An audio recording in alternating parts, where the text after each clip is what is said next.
அஸ்ஸலாமு அலைக்கும். இன்றைக்கி ஜும்மா மலையார் வீட்டில் தொழுதாச்சு. தொழுதுட்டு அவங்க ஒரு கொஸ்டின் சொன்னாங்க. அது என்னையை பொறுத்த அளவுக்கு ஏற்றுக்கொள்ள முடியாத ஒரு கொஸ்டின். அதாவது அடுத்த வாரம் எலெக்ஷன் வருது, நீங்கள் யாருக்குனாலும் ஓட்டு போடுங்க, ஆனால் யாருக்கு ஓட்டு போடக்கூடாதுன்ட்டு நான் சொல்லுதாங்க. யாருக்கு ஓட்டு போடணும் போடக்கூடாதுன்ட்டு அது ஒவ்வொருத்தனுடைய தனி உரிமை. அவன் யாருக்கு ஓட்டு செலுத்தணும்னு யாரும் தடுக்கக்கூடாது. அது என்ன, நீங்கள் என்ன சொல்லுதீங்க? இல்லை நீங்கள் சொல்லி நாங்கள் கேட்கணுமா? அப்போ எங்களுக்குன்னு பகுத்தறிவு சுய அறிவு எதுவுமே கிடையாதா? விஜய் அவர்கள் பிஜேபியோட பி டீமா அவங்க சொல்கிறாங்க. அப்போ திமுககாரங்க அவங்க தான் கூட்டணியை வச்சுருந்தாங்க ஆரம்ப காலகட்டத்தில். பிஜேபியை உள்ளே கொண்டு வந்தது இந்த திமுக அரசாங்கம் தான்.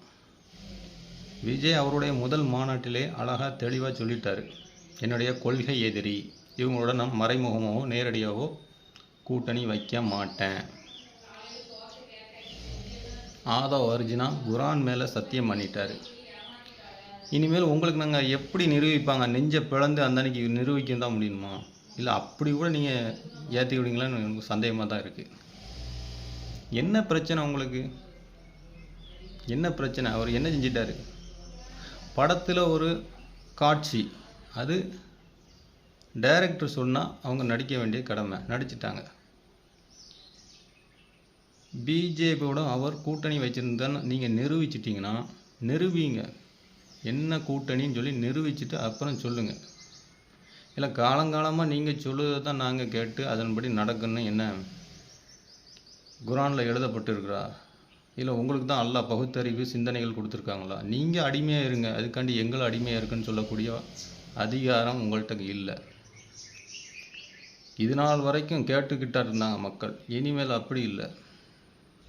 நாங்கள் பார்த்துட்டோம் காலங்காலமாக இவங்களுக்கு அவங்களுக்கு திமுகவுக்கு அதிமுகவுக்கு வாக்களித்து பார்த்துட்டோம். ஒரு பிரயோஜனம் இல்லை. என்ன மாதிரி அடிமட்டத்தில் இருக்கிறவங்க அடிமட்டத்தில் தான் இருக்கிறாங்க, உயர்ந்த நிலைப்பாடு இல்லை. ஒரு சில பேர் இந்த இஸ்லாமிய அமைப்பில் ஒரு பெரியவங்க, ஒரு ஊருக்கு ஒரு பெரிய தலைவர் இருந்துக்கிட்டு இவங்க மைண்ட் வாஷ் பண்ணிக்கிட்டு இருக்காங்க.